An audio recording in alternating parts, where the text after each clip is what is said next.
ارشد شریف کے اہل خانہ نے بہت بڑا نقصان اٹھایا ہے جس کی تلافی ممکن نہیں ہے، تحریری حکم نامہ جاری کیا گیا ہے۔ تو اس کی ڈیٹیل جو تھی وہ میں نے آپ کے سامنے رکھنی تھی۔ اب ذرا آ جاتے ہیں، آج یوٹیلیٹی سٹورز کے جو وہ برطرف ملازمین ہیں، utility stores corporation of Pakistan کو بند کیا جا رہا ہے، وہ ریڈ زون میں آج احتجاج کر رہے ہیں، لیکن ریڈ زون کو آلریڈی سیل کیا جا چکا ہے، تو اس کے اوپر لوگ جو ہیں وہ سراپا احتجاج ہیں۔ کل رات گئے اچانک ایک خبر سر پہ سوئی کہ اڈیالہ جیل کے 3 افسران کو معطل کر دیا گیا، ان کی جگہ 3 نئے افسران آ گئے، معطل کیا گیا یا تبدیل کر دیا گیا، تو 3 نئے افسران آ گئے۔ تو یہ وہ 3 افسران ہیں جو عمران خان کے کھانے پینے سے لے کر ان کی صحت سے جڑے معاملات کے اوپر دستخط کرتے ہیں۔ اب دیکھنا یہ ہوگا کہ ان کی تبدیلی سے کیا حالات میں کوئی تبدیلی واقع ہوتی ہے۔ کچھ لوگ یہ کلیم کر رہے ہیں کہ عمران خان 8 ستمبر سے پہلے رہا ہو جائیں گے اور وہ جلسے کو لیڈ کریں گے۔ جو شام والا میرا بلاگ ہوگا اس میں میں اس کے اوپر پن پوائنٹ پوری ڈیٹیل میں بات کروں گا کہ یہ صرف ہوا میں اڑائی گئی بات ہے یا اس کے اندر سے کچھ اور نکلا ہے۔ جناب اب ذرا آ جاتے ہیں پی ٹی وی کی، ہم بات کر لیتے ہیں۔ پی ٹی وی میں ریفارمز کیے جا رہے ہیں، کس طرح کے ریفارمز ہیں؟ پی ٹی وی میں جامع اصلاحات کے تحت کم ریٹنگ والے 25 پروگراموں کو فوری بند کرنے کا فیصلہ کیا گیا ہے اور زیادہ ریٹنگ لانے والے زیادہ پیسوں کے اندر 4 اینکرز کو بھی ہائر کر لیا گیا۔ آپ کے ہمارے ٹیکس پہ چلنے والے ہر ادارہ تباہ ہے۔ کل ہم بنگلہ دیش سے تاریخ میں پہلی دفعہ ٹیسٹ بھی ہار گئے ہیں۔ آج وزیر داخلہ کے زیر انتظام جو معاملہ ہے، ہم 23 لوگوں کی جانوں کا نذرانہ صبح پیش کر چکے ہیں۔ کل رات سے سیکیورٹی فورسز وہاں پر بلوچستان کے اندر لڑائی لڑ رہی ہیں۔ آج بولان کا ریلوے ٹریک کا پل وہ بھی اڑا دیا گیا ہے۔ کل کچے کے ڈاکوؤں نے، یہ دیکھیں یہ کچے کے ڈاکوؤں کی خبر میں آپ کو پڑھ کے دکھاتا ہوں، آپ ہل جائیں گے۔ صادقآباد سے ڈاکوؤں کے سر کی قیمت والی لسٹ فوری ختم کر کے نئی تیار کی جائے۔ ڈاکو نے کال کی ہے پولیس ڈپارٹمنٹ کے اندر، کال کر کے کہا کہ لسٹ تبدیل کرو، تمہاری خیر نہیں ہے ورنہ۔ اب حالات جب اس نوعیت کے ہو جائیں تو جو ڈی میریٹوریس لوگ ہیں ان کے اوپر سے تو اعتماد ویسے ہی اٹھ جاتا ہے۔ تو اس کے اوپر بات مزید بدا کرے تو کیا کرے؟ آج جو یوٹیلیٹی سٹورز کے برطرف ملازمین ہوں گے، ظاہر ہے ان کا ادارہ بند ہوگا تو برطرف ہی تصور کیا جائے گا۔ انہوں نے ڈی چوک پر احتجاج کی کال دے رکھی ہے، لیکن ڈی چوک کو کنٹینرز لگا کر سیل کر دیا گیا ہوا ہے۔ اس میں سے کیا نکلتا ہے اس کی ڈیٹیل جو ہوں گی وہ ہم دیکھ لیں گے۔ اور یا مقبول جان صاحب کو ان کے جسمانی ریمانڈ مکمل ہونے پر آج ممکنہ طور پر if I'm not wrong آج یا کل عدالت میں پیش کیا جانا ہے۔ اب عدالت ان کے اس معاملے کے اوپر ان کو جوڈیشل کرتی ہے یا ڈسچارجگی ہوتی ہے، یہ معاملہ دیکھنا ہوگا۔ اچھا جی، کچھ وائرل ٹویٹس ہیں۔ صابر شاکر صاحب کہتے ہیں پکے کے ڈاکو کچے کے ڈاکوؤں کے سامنے ہتھیار کیوں ڈال رہے ہیں؟ آئی جی پنجاب بتائیں۔ Very valid and reasonable question. کل ایک بزرگ تجزیہ کار کہہ رہے تھے کہ کچے کے ڈاکو پکے کے ڈاکوؤں کی حمایت کے بغیر اتنی بڑی کارروائی نہیں ڈال سکتے۔ تو یہ بات تو طے ہے، اس میں دوسری کوئی رائے نہیں ہے۔ عمران ریاض خان ٹویٹ کرتے ہیں، وہ کہتے ہیں آپ سمجھیں گے کہ میں مانگنے آیا ہوں، شہباز شریف صاحب کی نقل اتار رہے ہیں، آپ سمجھیں گے کہ میں مانگنے آیا ہوں، میں مانگنے نہیں آیا مگر مجبوری ہے۔ شہباز شریف نے دبئی کے حکمرانوں کی تعریفوں کے پل باندھ دیے، این اس وقت جب شہباز شریف حکومت ان سے اربوں ڈالرز کے نئے قرضے اور امداد کی درخواست گزار ہے، اس وقت یہ پل باندھے گئے۔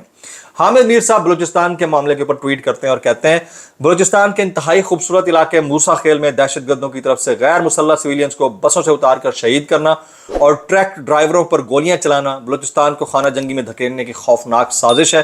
آج کے دن بلوچستان میں جگہ جگہ گرینیڈ حملے بھی قابل مذمت ہیں۔ تو یہ جناب حضور والا حامد میر صاحب کا ٹویٹ تھا۔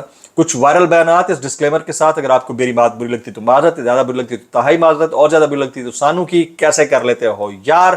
سب سے پہلے عظمیٰ بخاری صاحبہ کہتی ہیں مریم نواز پنجاب میں 400 ارب روپے سڑکوں پر لگا رہی ہیں، بجلی کے بل بھی کم کر رہی ہیں، گھر بنانے کے لیے 15 لاکھ تک قرضے بھی مل رہے ہیں، دوائی بھی مل رہی ہے اور اسپتال بھی بن رہے ہیں، یہ سب کچھ ہو رہا ہے۔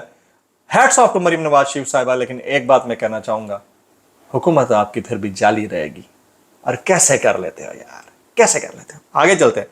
محمد علی درانی صاحب کہتے ہیں عمران خان نے ان دونوں موروثی خاندانوں کو پکڑ کر کھوٹی سے ٹانگ دیا ہے، بات یہ درست کر رہے ہیں لیکن یہ آنے والے سیٹ اپ کے بینیفیشری ضرور ہوں گے۔ محمد علی درانی صاحب میں اتنا کہوں گا بھائی کیسے کر لیتے ہو یار، کیسے کر لیتے ہو؟